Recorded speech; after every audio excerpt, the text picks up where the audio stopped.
Hey friends, welcome back to season 6 of Shop Talk. This is where we talk about all things related to health and well-being for people who live and work cross-culturally. Glad you're here.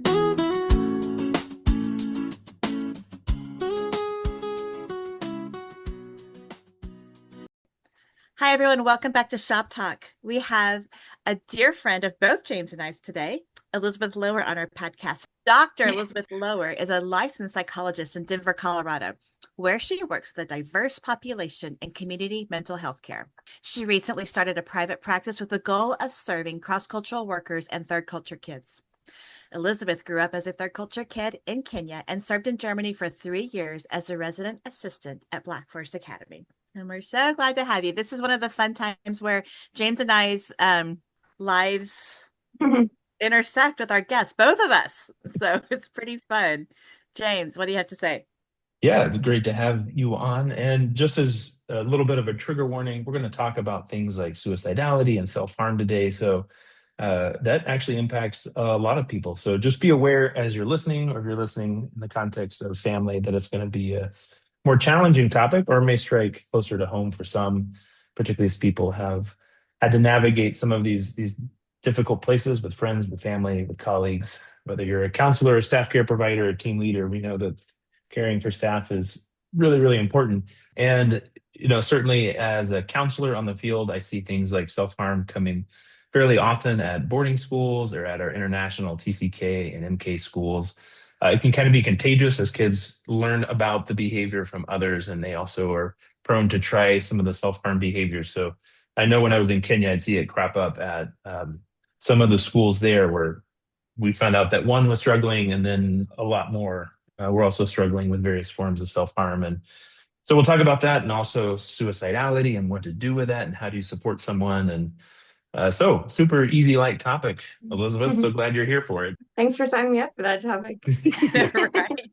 Do you want to start off with thinking about self-harm, if you kind of have a working definition of self-harm and maybe why some people choose, I don't know, self-harm as a coping mechanism? Yeah. So self-harm is any intentional damage to body tissue, and people most think of cutting. It can also be burning, deep scratching, like head banging, any kind of harm, intentional causing pain or harm to the body.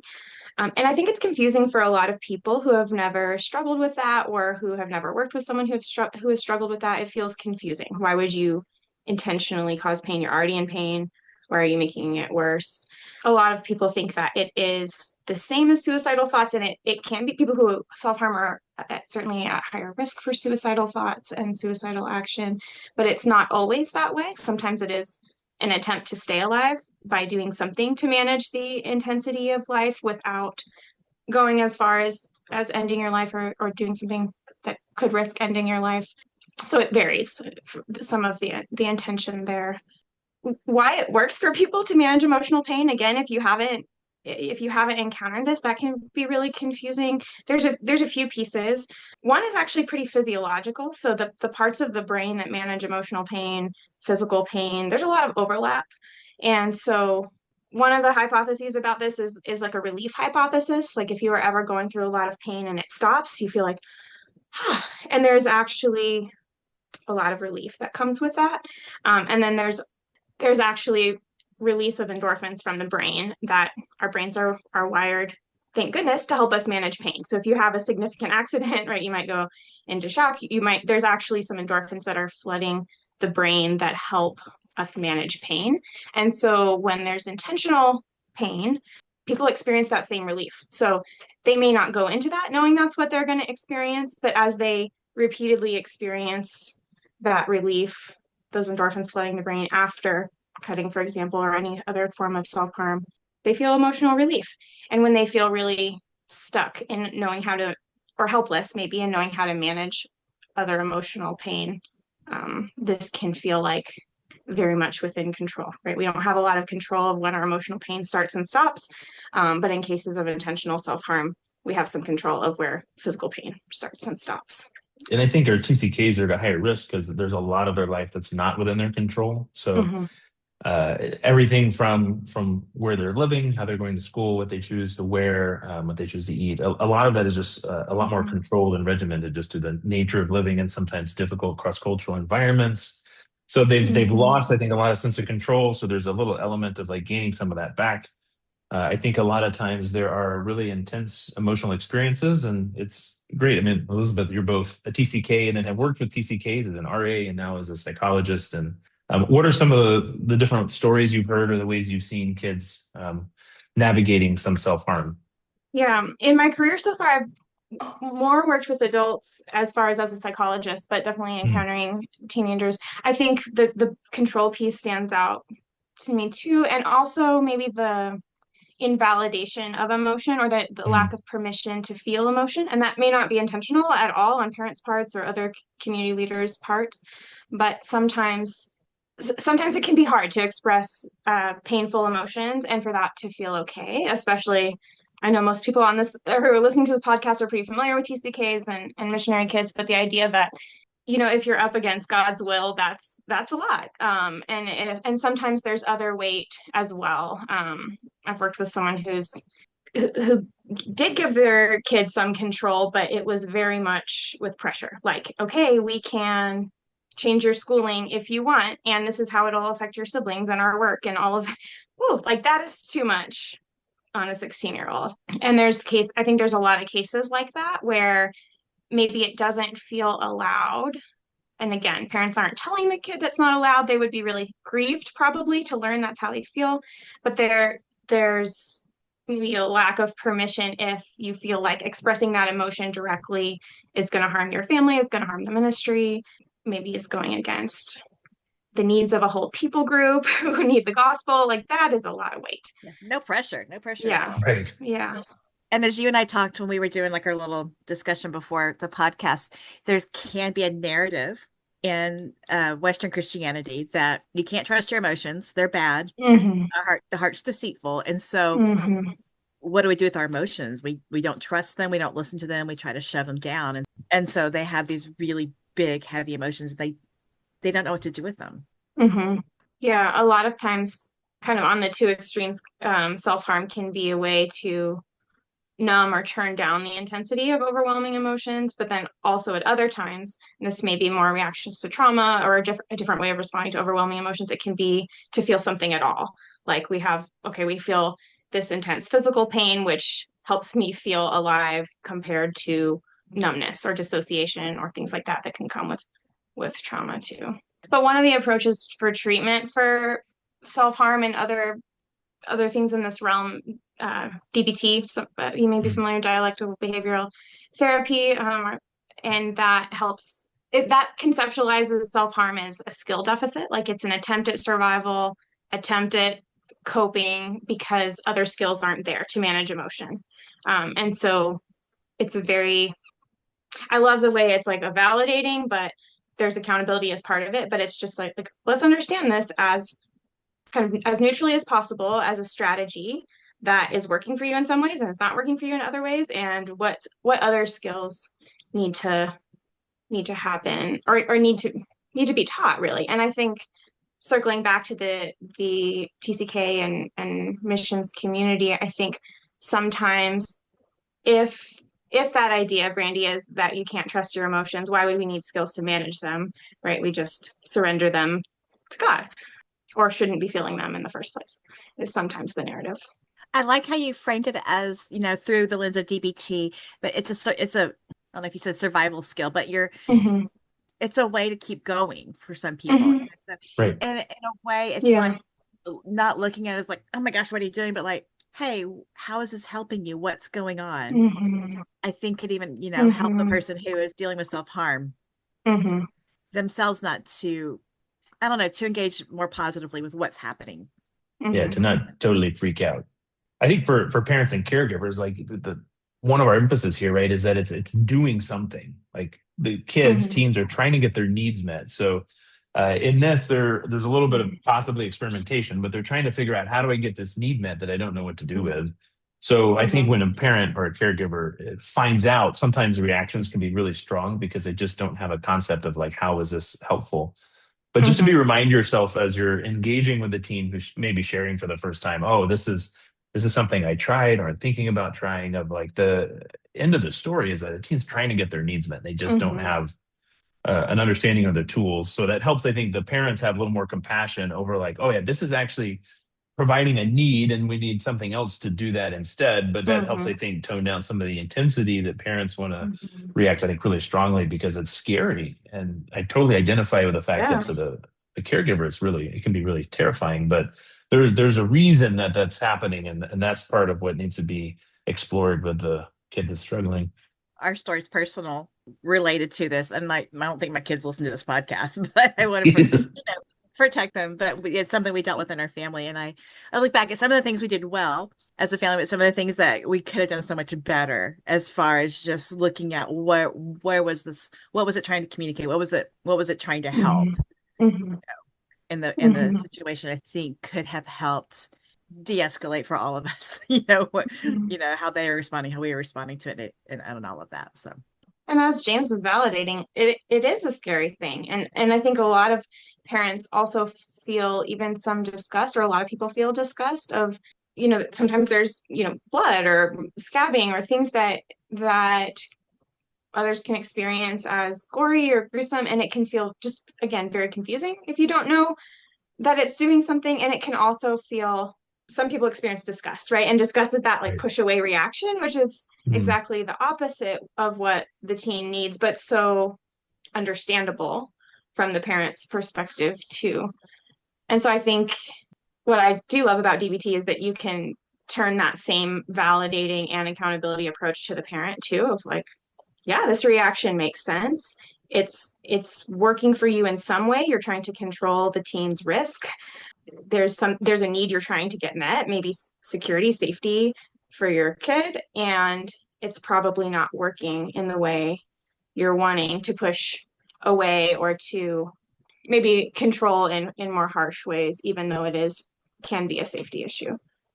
Elizabeth, what do you think about like removing like things that maybe the teen could use for self-harm? So if they're using sharp Mhm. objects or something like that, is that a helpful strategy?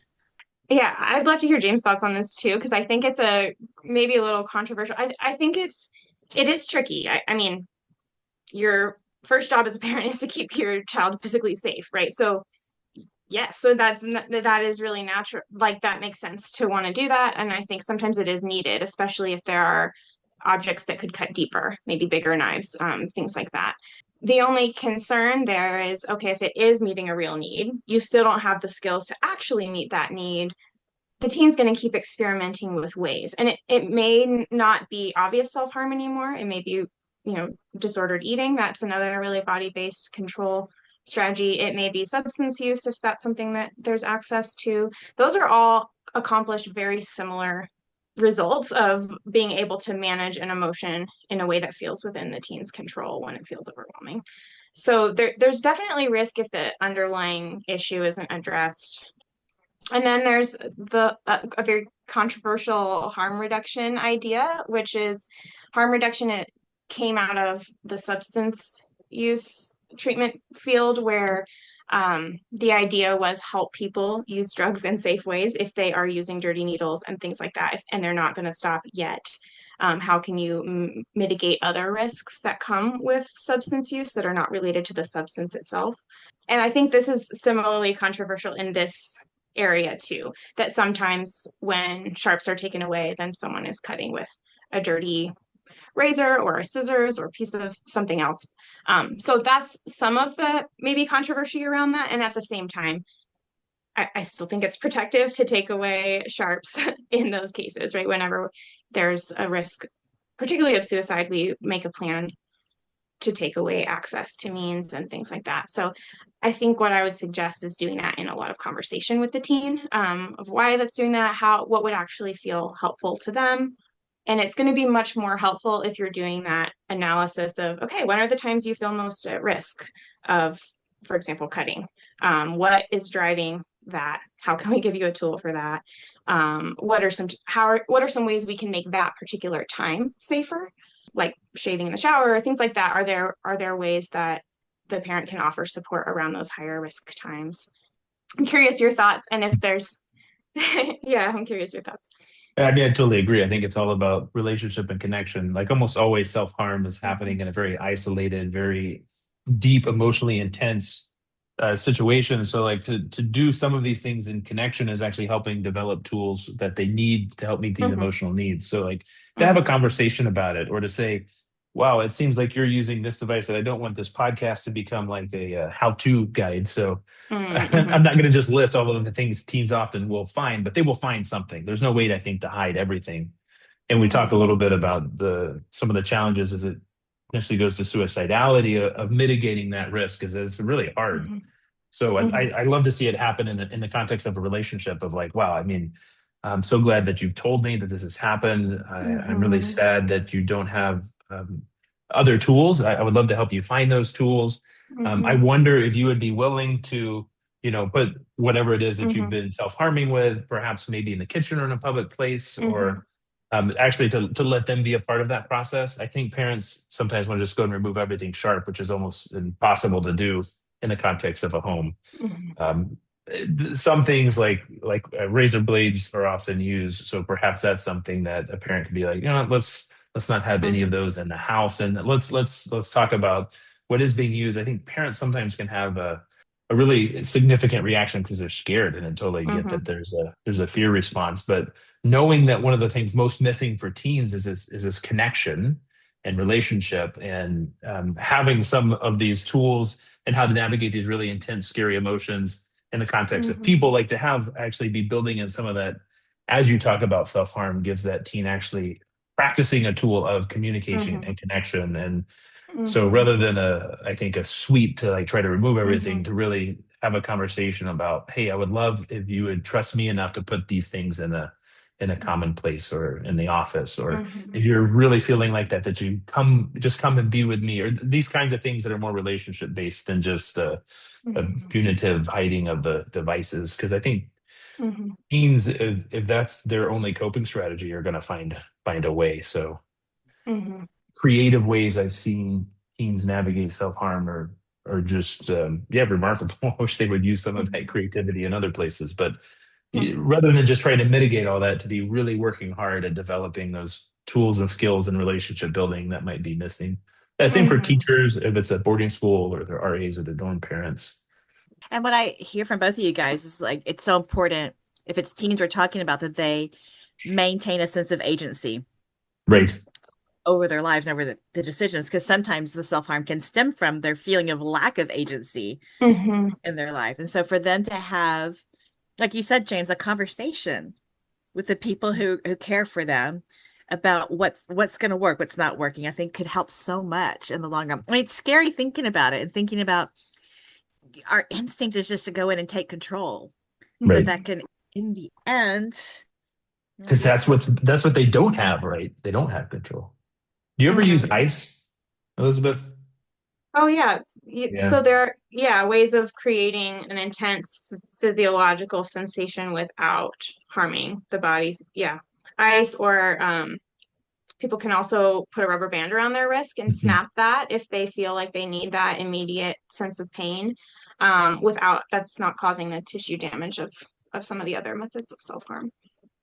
It's kind of that building some steps in, like you were talking about, that came Mm-hmm. out of some of the care for those struggling with addiction of like, hey, look, there's actually some Mm-hmm. other things that are safer as we begin to develop some of these skills. So I do that a lot, especially those Mm-hmm. both of those things, having ice, which is a similar feeling that they can put on the same body parts that are responding, and Mm-hmm. or the rubber band that can be at least a bridge of like, hey, is this something that you could agree to try to use when we help you with these other needs you have being met. So I Yeah. I use those a lot too.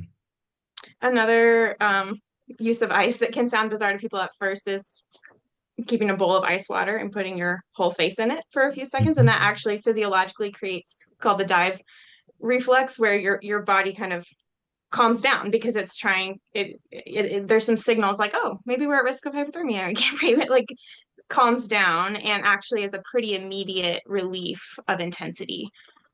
I guess I was gonna go back to some of what we were saying about parent responses, and I don't know how common this would be in the mission field, but something I've experienced in community mental health is sometimes behaviors like this can be viewed as attention seeking, even manipulative, and sometimes parents can or caregivers can even take it personally, like you agreed to stay safe with me, now you did it again, it's a betrayal of trust, and it can become very personal and very like conflictual where it's hard for the caregiver to manage their own responses, and they're starting to build a story of the teen that they're manipulative, attention seeking, which is a pretty like moralizing response to someone who's struggling to feel okay. And so I think just encouraging people, whether you're a mentor and you felt like you had helped this person so much and now they're cutting again and you feel this sense of personal failure, like those things are really natural. And then to manage that for yourself, get support around that emotion, because it tends to backfire when that is put back on the teen who's struggling. I imagine parents can feel a sense of personal failure too. Like if I had been a better Mm-hmm. parent, if I'd have paid more attention, blah, blah, blah, my Mm-hmm. teen wouldn't be doing this. And so then there's this desire among parents for it to stop so that Right. they'll feel better. Mm-hmm. I love framing the question for a parent of like, what's your goal for this child teen when in 5 years or when they leave your house? Like Mm-hmm. the goal is not for them to stop cutting. The goal is actually for them to have really healthy coping strategies for dealing with emotion, emotional intensity, Mm-hmm. and emotion pain. And of course, the side effect of that is not self-harming, but that's like the goal. So for parents to be thinking a little more long term of like, oh, we really need to be thinking about equipping our kids with some tools that they just don't have right now, as opposed to like just stopping cutting, so or stopping whatever the self-harming behavior is. Maybe it's Mm-hmm. addictive behaviors we've talked about, or challenges with eating and food control. Like the goal is actually for them to have the tools they need to move into Mm-hmm. adulthood, well, and that's a long ongoing process. So that takes some, I think, of the intensity out of the caregivers of like we have to fix this right now, of Mm-hmm. instead being like, oh, this is going to be a process. It didn't usually come, out of nowhere. There was often Mm-hmm. some buildup and like some challenges as often teens are trying to figure out how to navigate life. So knowing, hey, this is a little bit of a longer term thing that we want to equip them well, and that takes some of the pressure out of like we just have to stop, and that's our number one thing. Mm-hmm. And Do you sometimes both? it's really hidden, and sometimes it's not. And for parents that are like it's attention seeking, I was like, well, I think it is a cry that I'm not okay, and that's okay. Yes. Let's treat it as like, hey, this is a cry that I'm not okay, and we're going to be attentive to that, not Yes. necessarily attention seeking. I think we use that more in a negative context when actually Yes. it's they're not okay, and this is actually a really helpful outward indicator of somebody that's not okay. So we want to attend to that. Yeah, I think all of those labels, even again, I've just heard this a little bit in community mental health when families are really struggling with a dynamic and might call someone who's having repeated suicidal ideation and it does stop the family or the system. They might use the word manipulative, Mhm. and that's also a really punitive word. And there's that piece of what you were saying around attention that, okay, if someone is needing to manipulate a situation in some way, it means they don't have very much power. It means that Mhm. directly asking for help or communicating is not working. And that is usually not their intent. Most teens are not sitting down saying, how can I, manipulate my parent? Not at all. But if you think about even that in a neutral way of like, okay, if they are doing something to, yes, get attention or impact the family system, that means that, they're the canary in the mine. There's something Right. about the system that's not healthy. Do you guys have a sense that self-harm, like prevalence wise, is more prevalent with TCKs versus normal population, or what do you guys think? I don't have data about that. I know it's pretty high among teens, like anywhere from 15-35%. So if you like is a stat I saw pretty recently, which is pretty staggering that maybe up to like 1 in 3 teens will try some strategy. I don't know if that is obviously there's a lot of across the board factors that are going to impact which populations are more at risk, which kids are more at risk. So I don't know compared to I regular wouldn't population. imagine it's a higher percentage, but I think the consequences are far more significant for families. So for a family that finds out a teen is self-harming, let's say in a North American context or in the UK, the Mm, resourcing is just so much greater. Get them plugged into a support group. There's counseling that's mm, available. Maybe there's a youth group they could go to. I mean, there's all kinds of options. So I think the like global impact is sometimes less, whereas I think a family on the field, they may need to be thinking about what is the possibility for them staying there, or if a teen's in boarding school, the boarding school saying, hey, we're really Mm-hmm. concerned that they don't have the skills they need to stay here. So I think that the impact is far more Mm-hmm. significant for TCKs. Mm-hmm. Generally speaking, I don't know that it's a higher percentage, but certainly they struggle across the board around the world in all cultures and contexts that I'm aware of with self-harm. We have a self-harm chapter in our Trauma Healing for Teenagers book that I helped write that everywhere I've been in the world, teens experience different forms of self-harm.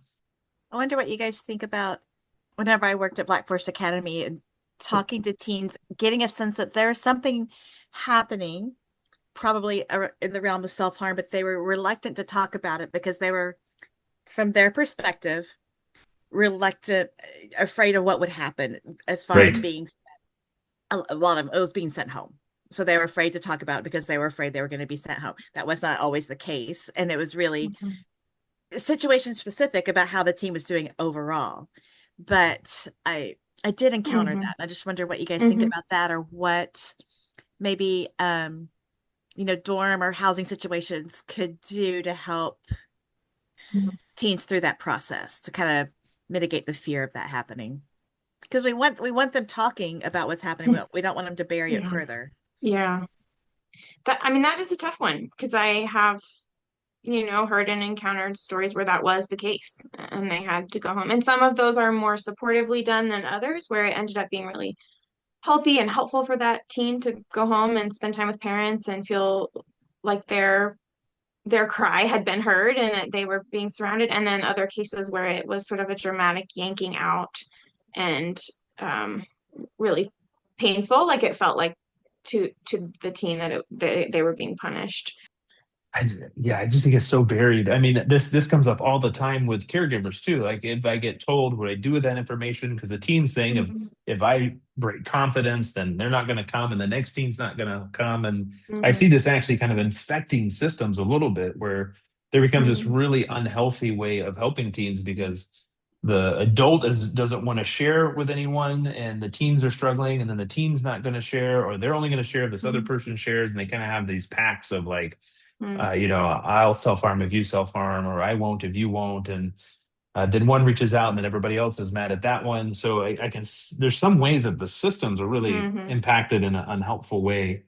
I think that for the caregiver to be thinking about how do I care for this individual as their first? That's who's coming to them. And I think sometimes there's a hesitancy, like, oh, I don't want to do too much here because then that next kid might not come because they're afraid of what might happen. And you don't have control over all of those unknowns. So Mhm. as an adult to be Right. like, oh yeah, I have this teen in front of me who is struggling, and I'm going to attend to that to the best of my ability, and try not to start playing out all of those other scenarios of what other teens may or may not do. So Mhm. it's super complex, but if you have a teen with you, that's kind of who I encourage you to Mhm. lean into to helping, and not worry so much about all of the other things that you can or can't control that could happen. Well, when you were sharing that, James, I just was thinking how much that parallels maybe the system that already is of, okay, if I'm struggling, I have to think about how that's going to impact my family. Will they be sent home? I have to like hold up the system of the work that they're doing for the gospel. Like it just is a parallel of that whole Yeah. dynamic that might have led to this private management of pain in the first place. I appreciate what you're saying too, James, about looking at the whole system. And it would be interesting to see like work be done like on the front end of how systems might respond, and Mm, just Yeah. how prepared, you know, maybe dorm parents or dorm staff are in their own selves, to look for these Hmm. potential situations. So Yeah. My thought would be that anyone who's involved in caring and is going to be told about this, maybe also have a meeting with the counselor where, if the team's open to it, kind of collaborating to be on the same page of why this is happening, what would feel supportive, so that everyone's coming in with some understanding of this concern versus maybe some of the assumptions that people have about self-harm. Um, And I think as much as possible, giving the teen agency about how to disclose that. Like if you can support them to share the information, it's going to feel much more empowering than if there's a big email where all your dorm staff are CC'd. That's hard for the teen to know. And I also recognize sometimes these things are necessary. Like people are doing their best to to care for as many folks as possible. And this is where I often say I love being a counselor instead of, say, a pastor, is that I can sit with the one person who's in front of me and reflect and meet them. And then I can sit with the person who has a totally different perspective the next hour and sit with them and make them feel heard. And I don't have to manage both of those at once. And if someone's going to feel invalidated, I mean, couple therapy is a little different. There's a little more managing of the system there. But dorm staff have a different job. They are caring for, 20, 25 teens and do have to hold all of that in mind. And they're And caring for the health of the system too. yeah, it is a different job. It's a big job. So. I mean, teens often go to peers for support. So I think in these particular situations, particularly in small, tight-knit TCK communities, whether it's a boarding school or an international school, often when there is one teen struggling, there are a lot of other teens that are paying that cost. Whether it's just internally as they're supporting a friend who's struggling, maybe they also have anxiety or depression, or they're acting in ways that aren't helpful. It could be addictive things or self-harm behavior. A lot of other teens are carrying that, and that's part of caring for the system. Is like when there is one or maybe two or three teens struggling, that's probably 15 teens that are trying to support them in various ways. And sometimes they're not equipped to do that well either. And that's just part of like what organizations, I think schools need to have a really well thought out plan for how do you navigate when self-harming is being reported. With staff care or counselors or even doctors that are on the field, I encourage them that they're concerned enough that they feel like they need to tell an adult to do that with the teens. So sometimes they can be in a session with the parents or to help give them, like you said, agency. I love that you use that word because that's what's one of the things we know is missing that can lead to self-harm behavior. So to navigate that in the context of relationship helps that become more of a healing opportunity than just a punitive one. So as thinking about self-harm, one of the ways we see often staff care responding is it's always been keep people on the field, prevent attrition, which is not actually something we can prevent. Nearly all cross-cultural workers go home, as opposed to our primary goal should be helping people thrive. And I think that's the same for teens. So when an organization or family unit is trying to help a teen, the goal is not just to keep that family on the field, but to help that teen thrive. So there is a point, I think, when self-harm perhaps becomes or is in addition to suicidality or suicide ideation, that families and organizations now have to think, actually, our primary goal is not keeping these people in the field or sending them home, but actually helping them be as healthy and thrive as much as possible in their given location. That's a part of that conversation of like, do they stay or do they need to go back and get more help? And so, Elizabeth, if you want to talk to us a little bit about like what is the difference between self-harm and then suicidal ideations, and where do those cross over? Yeah, so self-harm can be the intention just to manage the emotion in order to stay alive, in order to keep going. And suicidal ideation, as it sounds, is thoughts about ending life, but there is a lot of overlap. And sometimes folks who have suicidal ideation, I mean, there's variation in the desire to die. Sometimes the suicidal ideation can play a very similar role as cutting of, okay, I have this background idea that if things get so bad, I can always escape. I have a way to get out, right? Like maybe a one-way ticket off the field, so to speak. And I think that some I've worked with a lot of folks in community mental health who actually use their suicidal ideation as a way very parallel to self-injury, of a way to keep going and stay alive. Like, this feels unmanageable right now. If I comfort myself that I always have an out, I can keep going right now, which can feel very counterintuitive. And that's not the case for all, right? Suicidal ideation has a wide spectrum of risk, where people are making a concrete plan, desire to die, and others who are using it almost more as a coping mechanism. I don't know if that's fit your experience, James, of working with global workers too. you'd mentioned too in our prior conversation of even having this idea of like, well, if this plane crashes, that's okay. And this sort of Yeah. passive, would you call it passive suicidal ideation? Yeah, we're passive being someone's not making a plan specifically to end their life, but they're noticing a desire maybe to not exist or to not wake up in the morning, or if I could just sort of like fade into oblivion, that would be nice. And I think especially I've seen it more in folks of faith, not just missionaries, but Muslim and Christian clients that I have in community mental health, where suicide is definitely a taboo, and they believe it's wrong. Different degrees of intensity around that belief. Some folks over the course of history have believed if you do end your life by suicide, you'll go to hell. And so these are more intense beliefs that in some ways protect against active suicidal ideation, but the underlying feeling of I'm overwhelmed. I don't feel like I have a way to get out of this overwhelm. It might be nice if I got lost on that hike and fell into a Mm. snowdrift and never got up. It might be nice if I didn't look both ways walking into traffic, not on purpose, but, accidentally got hit, are some of the thoughts that people can have even when they are not making a plan to end their life. Become a martyr, Mm, mm, mm-hmm, which can lead to some risk-taking behavior, even though it's kind of mm-hmm, passive suicidal ideation. What about mm-hmm. when it becomes more active? What are some of the things people could pay attention to or be aware of if they're talking to somebody that's having some of these thoughts? Yeah, I think asking the question, I mean, when I'm meeting with someone in a clinical setting, I'm going to be doing more specific risk assessment where, hey, have you, thought about how you might do that? Have you ever made a plan where you were thinking about, a certain time where you might do that?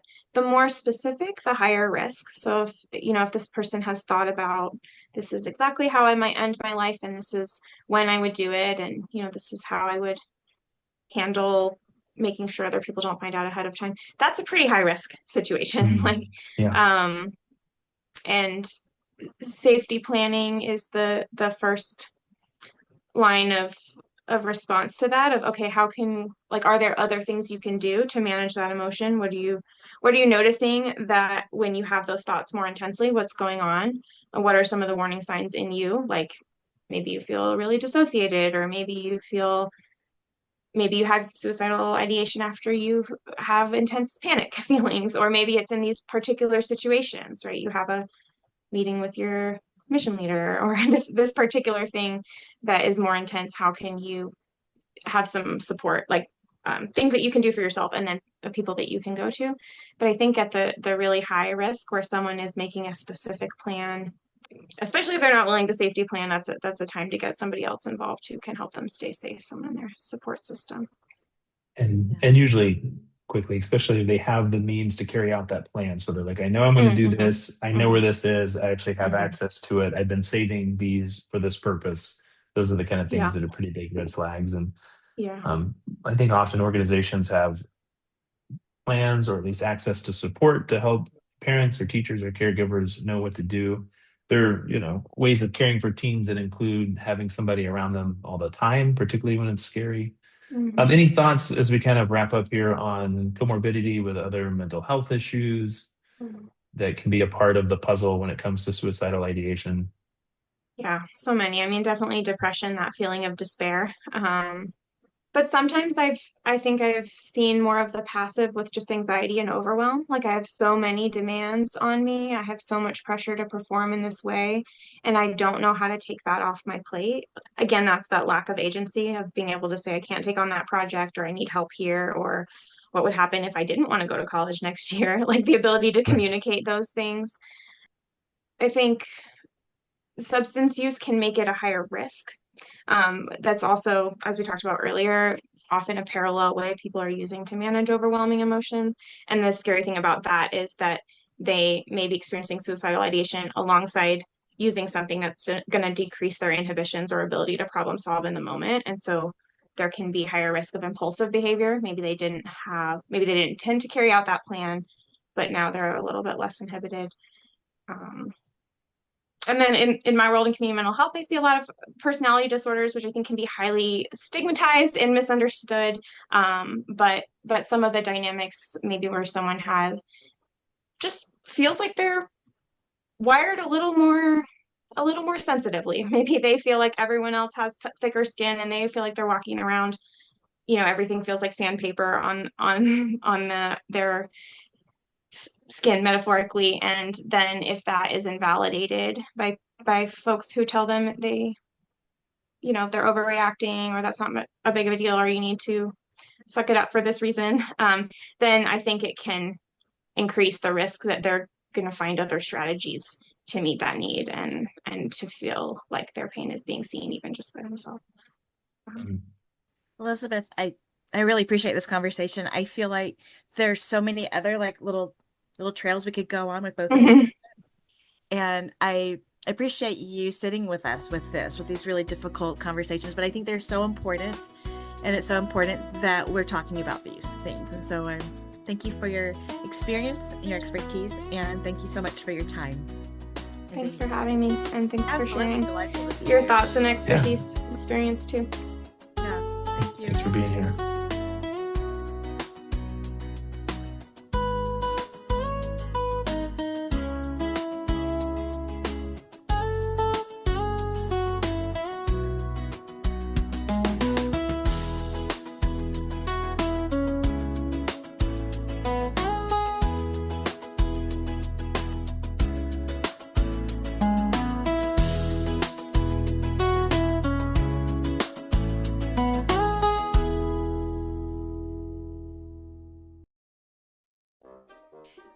Elizabeth Loewer is a doctoral. Wait a minute. Sorry. See, I'm going to edit that out.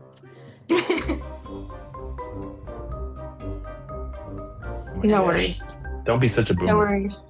What did you just do? Do you want to tell Elizabeth what you just did? Why somebody else is our Zoomer?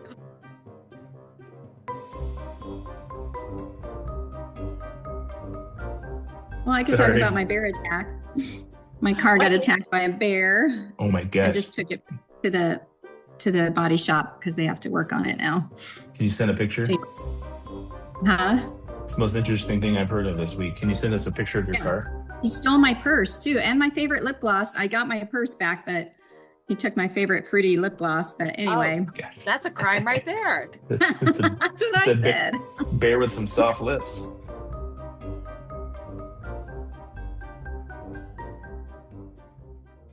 My husband's even said later, like, you could have edited that.